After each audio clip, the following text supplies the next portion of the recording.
Right, hello, it's that time of year again. I thought I'd do some predictions for WrestleMania 42 in Las Vegas. And you know, usually, even during years when it hasn't quite felt like it's Mania yet, but then you get to Mania week, and then something kicks in, doesn't it? I don't feel like that's particularly happened this year. I don't know why that is. I mean, there's probably various reasons. The fact that, you know, the road from the Royal Rumble to now has been a particularly long one. That hasn't maybe helped. The build has been very, very questionable in certain storylines, and there's just a bad sort of tempered feeling in the air, isn't there? So I thought let's kick off these predictions by talking about the main culprit, the big one, the main event of night one. Cody Rhodes defending his WWE title against Randy Orton with Pat McAfee. First of all, before I even make a prediction, I think Cody needs to win. He really needs to. I think if he loses again, especially after the way he lost last year, that looks really terrible. The argument, of course, for a Randy victory would be that Cody is getting a little bit stale as a babyface, maybe a little bit stale as the QB, as WWE like to call him, and as he refers to himself as. But I think for now, to avoid serious problems down the line, we really need Cody to win this one. If he loses to Randy and Pat, then I think it'll raise serious questions about the level of TKO's involvement in this storyline. I think that it'll raise serious questions about WWE's sense of long-term planning. And I think it'll raise questions about Cody as the main babyface of this generation. I've been saying for a while now, I think he needs to turn heel regardless, and then he can be a face later on again. But he seems to be going down a slippery slope.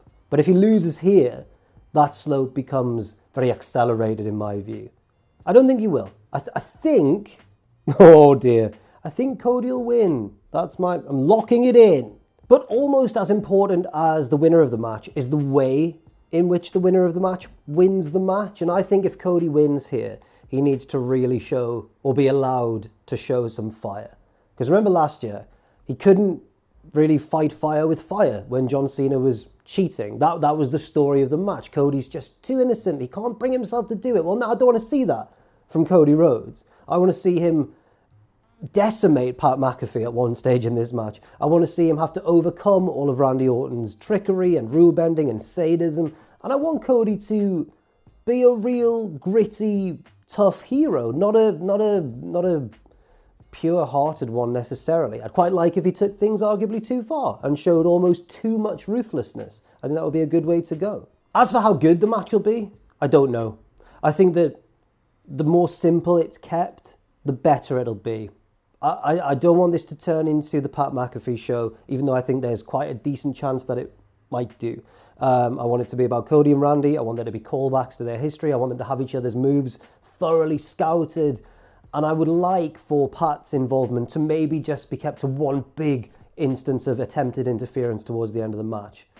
But unfortunately, I can kind of see this going the way of... Do you remember the first Drew Punk match in their feud, which was very highly anticipated? Punk's back from injury. He's going to face Drew. And then it became all about Seth Rollins as special guest referee, and it just took all the intensity out of the match. I do worry that's what's going to happen here. Cody for the win. Let's move on. Actually, before we do move on, I wrote like a little finishing stretch that if it comes true, will make me look like a genius. So I think this might happen. Pat's been a nuisance all match. The ref gets bumped, Pat gets in the ring, goes to kick Cody, Cody moves, he low blows Randy by accident instead, crossroads to Pat, Cody turns back, RKO, 1-2, big false finish, big near fall, Randy goes to that dark place, sets up for the kick to the head, Cody avoids it and hits like 3 crossroads or whatever. That's what I think might be the finishing stretch. Randy's going to win, I'm going to look like an idiot. Yes, the Women's World title, Stephanie Vaquer defending against Liv Morgan. I don't think it's the fault of either woman, because they've both really brought the intensity in their brawls and in their promo segments and everything, but I do feel like the build to this one has dragged somewhat.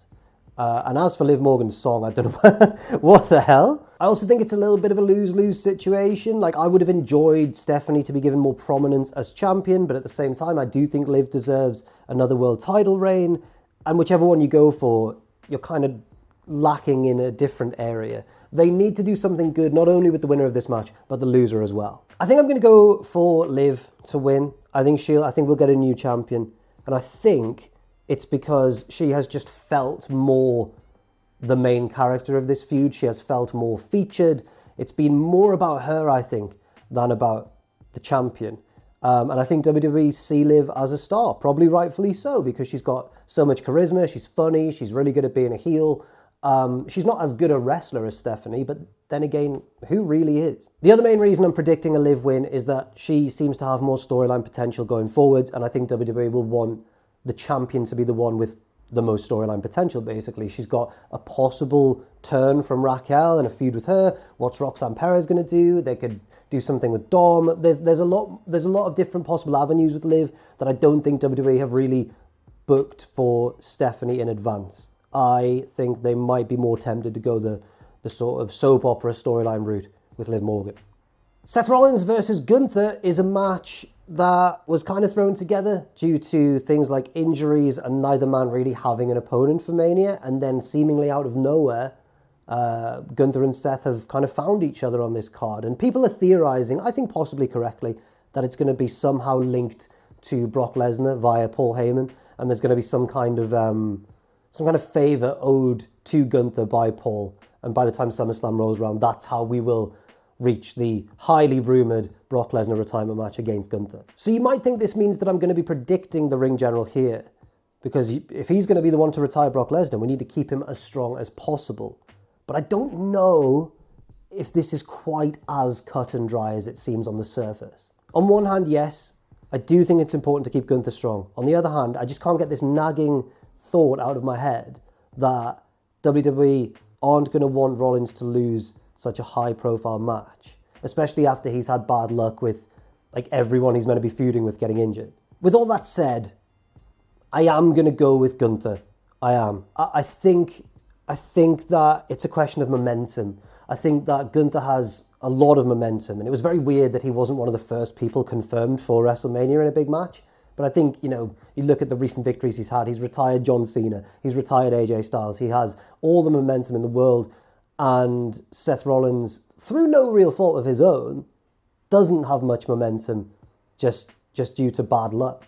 So therefore, I think it would be more disruptive if WWE were to book a Rollins win, kickstart his momentum while stopping all of Gunther's. A Gunther win just feels more like the natural course of action at the minute. Again, this is not what I'm confident about, though. I think this match has a good chance of being really good and a real highlight of WrestleMania weekend. I think that very much depends, though, on how much it's willing to be brave, how much whoever is the road agent for the match is willing to deviate from the expected formula that we often see in WWE. I don't really want to see Gunther beat Rollins down for 15 minutes and then Seth makes a big comeback for the final 5 and then we move into the finish. I want to see more Seth use all his wiliness and really be a puzzle that Gunther has to solve. A puzzle that's married to an Irish woman, as puzzles do. Speaking of that Irish woman, AJ Lee defending the IC women's title against Becky Lynch. It's got to be Becky, right? Yeah, I think Becky's got to win this one, and I think she will win this one as well, especially given how much AJ has terrified her and embarrassed her and beaten her and humiliated her since returning to action. I don't really have much more to elaborate on with this prediction. I just think that AJ made her return, got a nice sort of cameo-style title reign, and that's very nice to look back on in the history books and everything. And now it's time for Becky to win it back and presumably carry on in the same way that she was before dropping the belt in the first place. Sadly, I don't think the match will be particularly good. And that's not just me hating on AJ Lee, as I've seen some people do. I think that she has a very understandable amount of ring rust after taking so much time away from the ring. And I think that this match stands a decent chance of being given more time than it really needs because it's two major names. It's Becky Lynch, it's AJ Lee. And I think the longer the match goes, the more chances there are for something to go wrong, for AJ's ring rust to creep back into frame. I worry about that. But I think if they keep it a little bit more simple, and obviously the character work from both is great, then I think they can definitely put on something good here. I just don't know if they will. Anyway, if Becky does beat Lee, she's going to need a new opponent to defend that belt against, isn't she? And if Stephanie Vaquer drops the title to Liv Morgan, I could see that being a feud in the future, definitely. Cycling Steph away from the title picture without dropping her too far down the card because she's against the biggest women's wrestler of all time, Becky Lynch. That's true, isn't it? That's got to be true. Has anyone been as popular as Becky? No. Drew McIntyre versus Jacob Fatu in an unsanctioned match. But this is WrestleMania. How can an unsanctioned match be allowed? Don't think about it too much. This is possibly the one prediction of all across the 2 days of WrestleMania 42 that I am most confident in predicting. I'm going for Jacob, obviously. I don't know anybody who's really pulling for Drew here. Not in terms of support. He's obviously a very popular guy still, even though he's a heel. But I mean, I don't know if anybody's pulling for him in terms of predictions. I think Jacob's got this in the bag. If that wasn't already sort of solidified enough in my mind, I think that the beatdown that Drew did recently on SmackDown last week, I think that almost confirms it. It's not as hard and fast a rule as it sometimes seems, where the guy who stands tall on the go-home is the guy who loses at the pay-per-view. It doesn't always pan out that way, but in this specific case, I think Jacob's got this. There's every chance. I mean, there's one SmackDown left, of course. There's every chance that Jacob beats Drew down, and now I'm starting to think, hang on, what's happening here? But I can't see it. I think Jacob is a rising star, and I think WWE realised that as well. This is Jacob's to win. I don't know what form the match will take. It could be one of those ones where they brawl backstage and off around Vegas, and we keep cutting back to it at several points in the night, more of like a Falls Count Anywhere kind of deal. It could be similar to Drew's WrestleMania match last year against Damian Priest, which was a lot of fun, more of a Street Fighter or a hardcore match. Could be maybe even some kind of no, it's not going to be bloody, is it? No, surely not. But whatever form the match takes, Jacob's got this. Jacob's got this. And if Drew wins, I think that's a bit of a booking misstep. And part of a theme that I've realised while preparing this video is that at several points in several matches over WrestleMania weekend, WWE have the chance to really elevate a new star, address that criticism that's been sticking to WWE for ages now, which is that they don't create new stars. Well, this Mania card has given them the opportunity to do so. They've given themselves that opportunity. Now it's just a case of following through. And this is one of those examples, and I think they will. Next, we have the Women's Tag Team Title 4-Way. Nia Jax and Lash Legend defending against Charlotte Flair and Alexa Bliss, Lyra Valkyria and Bayley, and the Bella Twins, of course. This one's tricky, and it's between two teams in my mind. And I think my prediction rides on the reports out there about Nikki Bella's condition. Apparently, I don't know if you've heard the rumours, apparently if Nikki she's struggling to get cleared for the match, and if she isn't cleared, then Asuka and Kairi are on standby to fill in, and that is why no match has been announced, as many thought it would be, between Asuka and Io Sky, and there's only 6 matches on night 2. And then somebody was saying that it's going to be Asuka versus Io at Backlash instead. That feud's going to be pushed back and everything. Basically, I think if the Bellas are in this match, they might win. Just pure WrestleMania moment stuff. But I think if the Bellas aren't in the match, then the champions will retain. And that's because I think a lot of this build has been about Charlotte and Bliss and Lyra and Bayley kind of sniping at each other recently, and one or both of those teams could kind of fall apart or get overly distracted by each other in the match. And again, if the Bellas are in there, I think they'll take advantage and win. But if they're not, they might just keep the belts on Nia and Lash. So I guess my prediction really is whether the Bellas will be in it. And I think they will. I don't know anything about the situation or anything, but I just think that if this was a singles match featuring Nikki Bella, the match might really be in serious danger. But if she's struggling to get cleared, but it's like a multi-woman tag team match, then you can hide her. You can only have her do 1 or 2 quite safe things. And I think WWE might rather do that than not deliver on an advertised match at the event. So I'm going for a Bella Twins victory, and then I think they will lose those titles pretty fast. Maybe even on the Raw after Mania. And if Nikki isn't good to go, they could have them lose on the Raw after Mania by she gets taken out of ringside and then Bree's fighting 2-on-1, all that kind of stuff. But I'm going for the Bellas, yeah. Not too confident. Feel like I've said that about most of my picks. And finally, probably the most silly or fun match on the card, IShowSpeed reluctantly teaming with The Vision, Logan Paul and Austin Theory, to take on the trio of the Usos, Jimmy and Jay, and LA Knight. Yes. Yes, indeed. That's what he says. I'll go for the faces. I think this could pan out either way. I think WWE would be very tempted by giving Logan Paul and Speed, a big WrestleMania victory. But if I just kind of follow the way the storyline's going, it feels very much to me like they would rather have the heels get their comeuppance. Maybe Speed executes a face turn mid-match and screws his partners, and then he gets a nice moment. Maybe maybe the Usos and LA Knight are just too much. They're gonna get a massive crowd popping response, and I think because this is taking place relatively early on the card, I think it's on the free, isn't it on the free hour at the start of the show? Having them lose would deflate the crowd too much, surely. It would risk souring the crowd early in your event. And you don't want that. So for various kind of half reasons, I'll pick the Usos and LA Knight. I think they're going to win this one. But I don't necessarily think that Speed will come across as a loser. He might even side with the faces in the end. We're going to get some sort of... This is all going to revolve around IShowSpeed anyway. And that's not necessarily a bad thing because he's kind of got it. He's kind of got it. Right, on to night 2. Oh man, my boy Philip taking on Roman Reigns. Build's been weird, hasn't it? It's done a bit of a 180. Because then Pat just called it, well, Punk called out Pat, and then Pat called out Punk, and suddenly Punk was like, you know what? Roman Reigns isn't too bad, and I'm going to give him his flowers in the final promo segment of the feud.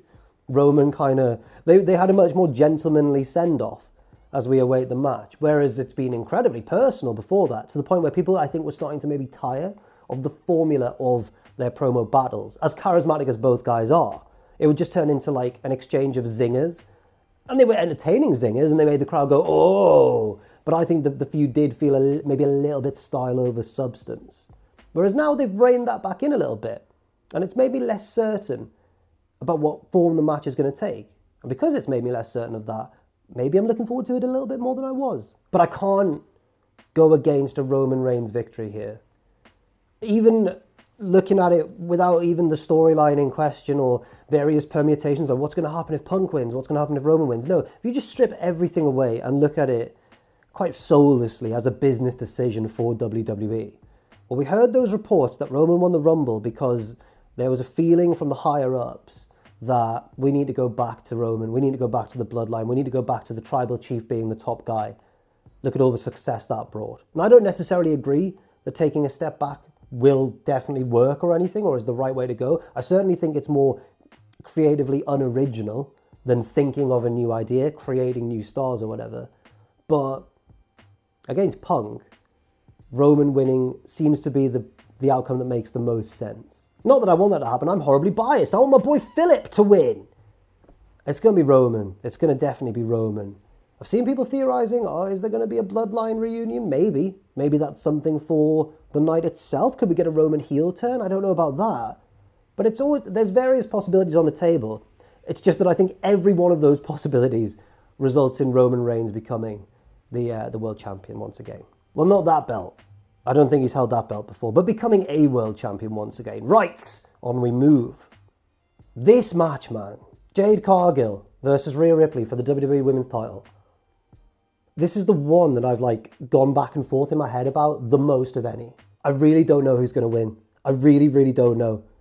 I'm so uncertain about this one. Because, first of all, I don't think they've given us much to analyse. Rhea wins the chamber. She moves over to SmackDown. It was meant to be Stratton's spot, it seems. But then no, none of that. Let's get Rhea involved. Jade's been unbeatable, but hasn't really wrestled much at all in her reign. Oh no. The problem is, and this is where I look at the predictions I've made so far, if I predict a Rhea Ripley win, which I'm leaning towards, then I think I've predicted all of the titles to change hands. No, I've predicted Cody to keep a hold of his. I want to go for a Rhea win. I feel like it makes more sense, especially because Jade has been on top in the feud so far. She's been getting these surprise allies involved. She's been beating down Rhea. She's been beating down Io, Rhea's best friend. Oh, man. And then where does Io fit in? Because the most simple story, the most WrestleMania 1 story would be, Jade's allies try and screw Rhea during the match. And then Io runs in and saves the day and clears them out of there. And then Rhea wins, hitting the big riptide on Jade. And that's your WrestleMania moment. And I think that is what's going to happen. But it's a bit of a coin flip for me, this one. Jade winning, I don't think will go down well. Because Rhea's just so popular. And Jade hasn't impressed much during her title reign. Feels like she got given that belt way too soon. But WWE could definitely have her win though, because she's got big muscles. I'm going for a Rhea Ripley win, just about. But of all these predictions, I think that is the one I'm least confident on. Brock Lesnar versus Femi should, if all goes well, should be WWE's match of the weekend. Everyone's looking forward to this match the most. I don't have much more to add other than Femi has to win. And I think he will, and that's only a recent thought I've had, because all the way through the build-up I've thought, Brock's not really gotten one over on Femi, has he? Usually we'd see Brock dominate this kind of feud, but then the babyface would pull out the shock win at the pay-per-view. Whoa! But Brock's been getting bested by Oba week in and week out. And that would indicate to me that Brock's going to get his revenge at the pay-per-view and bring Oba crashing back down to earth. The thing that's stopping me from predicting Brock is the very idea of WWE doing that is absurd. Why would you cut the legs off the most promising rising star on your roster right now? It wouldn't be beyond the realm of possibility. WWE have done very stupid things before, but this one I think would be unthinkable, really. Anyway, they could do it. I'm going to go for Oba. I'm going to have a bit of faith that WWE will do the right thing and have Oba win. Because now I'm thinking about it, we haven't seen Brock really get one over on Oba, and I think that will be the start of the match. I think Brock will maybe take a couple of shoves or a big move at the start and then start to dominate, and everyone's going to think, Oba's in trouble, is he in over his head? And then he has to fight back and win the match. So that'll be the moment of jeopardy. We just haven't seen it yet. But that'll be like the first half of the match. Oba's got this. Oba's got this. The IC title ladder match, here we got Javon Evans, Rey Mysterio, Dragon Lee, Rusev, and JD McDonough. Originally, I thought there was only two possible winners in this match, either Penta retaining or Javon getting his big moment and winning the belt and being another rising star like Jacob Fatu, like Femi, except so young, so young and promising. And this will be like his first major moment on the main roster. I think that is what I'm going to go for. I'm going to go for Javon Evans. But now I think about it more, there's actually more possible winners than just those two I've mentioned. Penta could always retain. I think Javon will win. Rey could win, setting up a future feud with Dominik, maybe? Are we finally going to get that big moment for Dom to finally... Will Rey ever put Dom over? But no. Rusev looked very dominant recently, but I think that'll work against him. JD McDonough, I can't see winning. The only thing that's making me think it might not be Javon is that in these type of matches, the star of the match, the person who's going to do the most ludicrous things, which is probably Javon Evans, doesn't necessarily always win the match as well. But I think he will. I'm going to go for Javon. God, I'm really putting a lot of faith in WWE actually elevating stars in this one. They will. It'll be Javon. Oh dear. The US title match, Trick Williams facing the champion Sami Zayn. First of all, I feel really bad for Hayes. Carmelo Hayes should have been on this card, really, shouldn't he? But instead, it's Sami. And this is a hard one to predict. I've seen people say this is going to be a double turn, Haven't we already kind of seen the double turn? Maybe it hasn't been absolutely solidified yet. But I'm not just talking about in terms of crowd reactions, because the crowd want Trick to win, not Sami. I'm also talking about the booking itself. Sami hit Lil Yachty, a celebrity, with the haluva kick last week on SmackDown. Is that not a heel turn? It's on the very, very cusp of one, if not. So then that leads me to the question, right, there's this impending heel turn for Sami. He's probably going to turn heel at WrestleMania. Will that be during the match to help him win? Or will it be after the match once he's lost and he's a sore loser? That's a tricky question.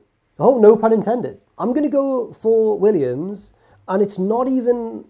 You know what? The thing that ultimately has made up my decision isn't even the idea of the Sami's heel turn or anything. It's... I can't get this particular finishing sequence out of my head. And I think that's going to be Sami's hit him with the haluva kick and sets him up slowly for the second haluva kick. And then I think he runs in and gets caught with a trick shot. 1, 2, 3. Can't see it happening any other way. You could argue that you could just reverse that situation with Sami doing the haluva kick to cut off the trick shot. Damn. No, I'm going for Williams. I'm going WWE 4 for 4 in terms of newer stars that they're going to elevate. Javon, Oba, Jacob, and Trick. That's not going to happen. What am I doing? And finally, the last and maybe one of the easier matches to predict, although I could look very foolish, but it's Dominik Mysterio versus the Demon, Finn Balor. Endlessly frustrating that WWE decided to reveal the Demon thing ahead of time to sell more tickets, but it is what it is. Obviously, I'm going for Balor. The Demon gets extra hit points or whatever. You can't beat the Demon. Not WrestleMania. Dom could, because he knows Finn inside out. He doesn't know the demon inside out. I think it's going to be Finn, and I think that Dom will get his comeuppance and everything. Maybe it's not that straightforward, but I'm unwilling to take a big risk and go for Dominik Mysterio. I'm going for the Dayman. Mm-hmm. Although that does make me worry a little bit, because now that I look at my predictions specifically for day 2, Roman and Punk are both faces. But apart from that, I think I've predicted a face win, assuming Trick's the face in his match as well. I've predicted all face wins. And that's definitely not going to happen. But looking at each match on a case-by-case basis, that is how I feel about each one. I hate this game. Anyway, thank you very much for watching. Please leave your predictions in that comment section down below. And feel really clever if you get most of them right. Or even all of them. No way. You might do. Smash that like button. Share the video and everything. I've been Jack the Jobber. And maybe I am starting to get that WrestleMania feeling after all. Maybe I actually am. Yeah, it's WrestleMania weekend. Come on, everyone. Let's have a great time. And I'll see you very soon.